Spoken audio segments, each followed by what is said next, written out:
या देवी सर्वभूतेषु मां चंद्रघंटा रूपेण संस्थिता नमस्तस्य नमस्तस्य नमस्तस्य नमो नमः मां भगवती जगदम्बा। चंद्रघंटा की कृपा से आपके मन की हर कामना पूर्ण हो और परिवार सहित आपकी रक्षा मां चंद्रघंटा सदैव करें।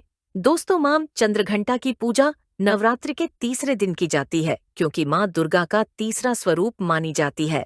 मां चंद्रघंटा शास्त्रों के अनुसार मां चंद्रघंटा की आराधना करने से सुख, शांति और समृद्धि की प्राप्ति होती है।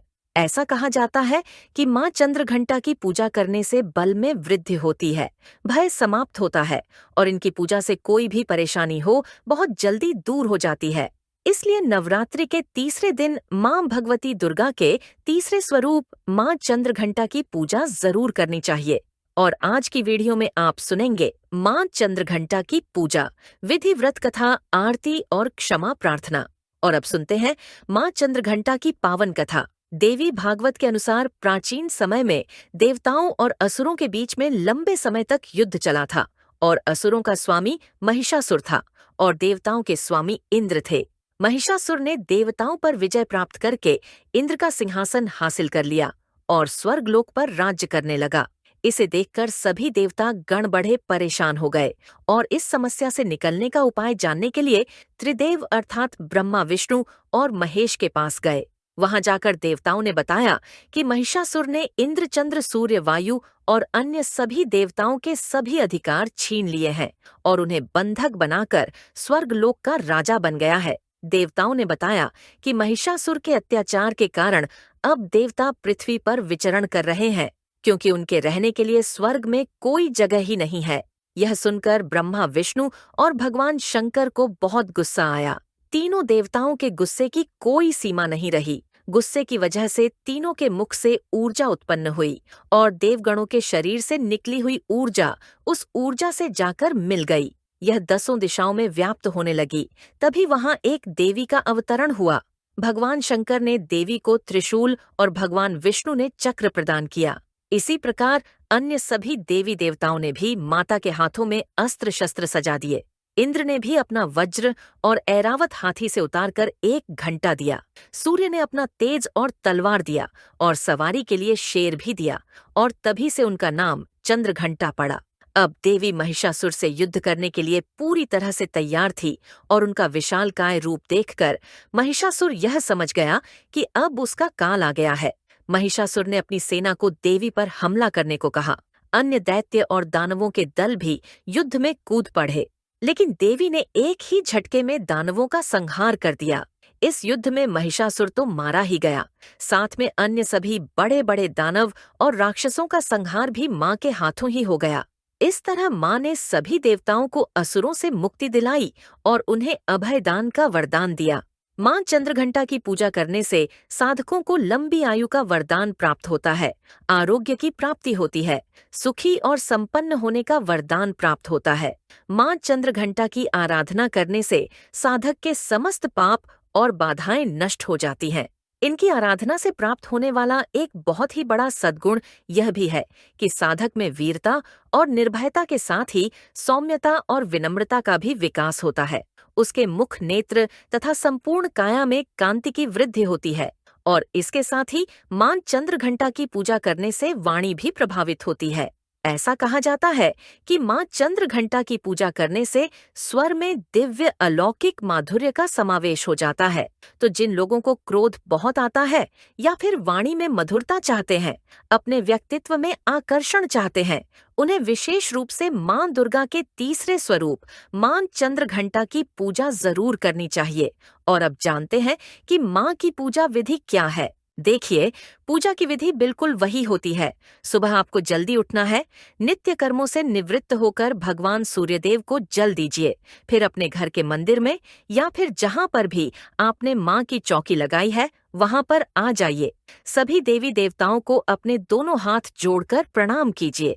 इसके बाद एक शुद्ध आसन ढालकर चौकी के पास आपको बैठना है। फिर जल से शुद्धिकरण कर लीजिए, अपने ऊपर जल छिड़क लीजिए। जो भी पूजा की सामग्री है पूजा की सामग्रियों पर जल छिड़क लीजिए। चौकी के आसपास शुद्ध जल का छिड़काव कीजिए, या फिर आप चाहे तो गंगा जल का भी छिड़काव कर सकते हैं। शुद्धिकरण करने के बाद अपने सामने शुद्ध घी का एक दीपक प्रज्वलित कीजिए। दीपक प्रज्वलित करने के बाद आपकी पूजा प्रारंभ हो जाती है। सबसे पहले भगवान गणेश का पूजन करना है। पंचोपचार विधि से धूप दीप, अक्षत पुष्प और भोग थोड़ा सा लगा दीजिए, और फिर इसी प्रकार से कलश देवता का पूजन करना है। अगर आपने नवग्रह मंडल स्थापित किया है चौकी पर, तो उनकी भी पूजा इसी प्रकार से पंचोपचार विधि से की जाएगी। और इसके साथ ही अगर आप सोढ़स मातृका भी चौकी पर बनाकर पूजा कर रहे हैं, तो उनकी भी पंचोपचार विधि से आपको पूजा करना है। और अगर आपने ज्वारे बो रखे हैं, तो जवारों पर भी आपको अक्षत पुष्प धूप दीप इत्यादि अर्पित कर देना है। तो बस पंचोपचार विधि से सभी देवी देवताओं को आप धूप दीप दिखाकर पूजन कर लीजिए। इसके बाद माँ भगवती दुर्गा की पूजा प्रारंभ होगी। तो जैसे आज नवरात्रि का तीसरा दिन है, मतलब माँ चंद्रघंटा की पूजा हमें करनी है, तो सबसे पहले माँ चंद्रघंटा का ध्यान करना है। अब अगर आपके पास माँ चंद्रघंटा की मूर्ति या फिर फोटो है, तो आप उनकी पूजा कर सकते हैं।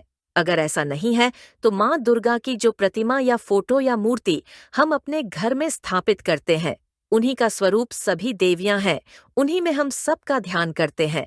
अपने हाथ में पुष्प लेकर माँ चंद्रघंटा के स्वरूप का ध्यान कीजिए। माँ चंद्रघंटा का स्वरूप क्या है, जिसका आपको पूजा के समय ध्यान करना है? देखिए, देवी चंद्रघंटा का स्वरूप परम शांतिदायक और कल्याणकारी है। माँ चंद्रघंटा की सवारी बाघ है, और माँ चंद्रघंटा के शरीर का रंग स्वर्ण के समान चमकीला है। इनके मस्तक में घंटे के आकार का अर्धचंद्र विराजमान है, इसलिए इन्हें चंद्रघंटा कहा जाता है। इनकी 10 भुजाएं हैं, और इनके सभी हाथों में अलग अलग शस्त्र विभूषित हैं। इनके गले में सफेद फूलों की माला सुशोभित रहती है। इनकी मुद्रा युद्ध के लिए उद्यत रहने वाली है। इनके घंटे की किसी भयानक ध्वनि से अत्याचारी दानव दैत्य राक्षस सदैव प्रकंपित रहते हैं। दुष्टों का दमन और विनाश करने में सदैव तत्पर रहने के बाद भी इनका स्वरूप दर्शक और आराधक के लिए अत्यंत सौम्यता और शांति से परिपूर्ण रहता है। अतः भक्तों के कष्टों का निवारण यह शीघ्र ही कर देती है। इनका वाहन सिंह अर्थात बाघ है। इनका उपासक सिंह की तरह पराक्रमी और निर्भय हो जाता है। इनके घंटे की ध्वनि सदा अपने भक्तों को प्रेत बाधा आदि से रक्षा करती है। इनका ध्यान करते ही शरणागत की रक्षा के लिए इस घंटे की ध्वनि निंदादित हो जाती है। माँ चंद्रघंटा के भक्त और उपासक जहाँ भी जाते हैं, लोग उन्हें देखकर शांति का अनुभव करते हैं। ऐसे साधक के शरीर से दिव्य प्रकाश युक्त परमाणुओं का अदृश्य विकिरण होता है। माँ चंद्रघंटा के इसी स्वरूप का आपको ध्यान करना है, और ध्यान करते समय माँ के बीज मंत्र का आपको जप करना है। माँ का बीज मंत्र है ऐ श्री शक्तये नमः, दूसरा मंत्र है या देवी सर्वभूतेषु माँ चंद्रघंटा रूपेण संस्थिता नमस्तस्य नमस्तस्य नमस्तस्य नमो नमः। इनमें से किसी भी मंत्र के द्वारा मां चंद्रघंटा का ध्यान करके आपके हाथ में जो पुष्प है, मां के चरणों में अर्पित कर दीजिए। इसके बाद धूप दीप अक्षत पुष्प इत्यादि सभी चीजें एक एक करके मां चंद्रघंटा का ध्यान करके मां के पास अर्पित कीजिए। मां चंद्रघंटा का प्रिय पुष्प है कमल का पुष्प और पीले गुलाब का पुष्प, शंख पुष्पी का पुष्प, और सबसे ज्यादा प्रिय है माँ को चमेली का पुष्प। आज के दिन माँ को अगर चमेली के पुष्पों की माला अर्पित की जाती है, तो हर प्रकार की कामना आपकी पूर्ण हो जाती है। तो अगर आपके पास उपलब्ध हो तो जरूर अर्पित कीजिए। नवरात्रि के तीसरे दिन मां चंद्रघंटा को दूध या फिर दूध से बनी हुई चीजों का भोग अर्पित करना चाहिए। आप चाहे तो खीर का भोग लगा सकते हैं, या फिर दूध में भी शक्कर और केसर मिलाकर भी अर्पित कर सकते हैं।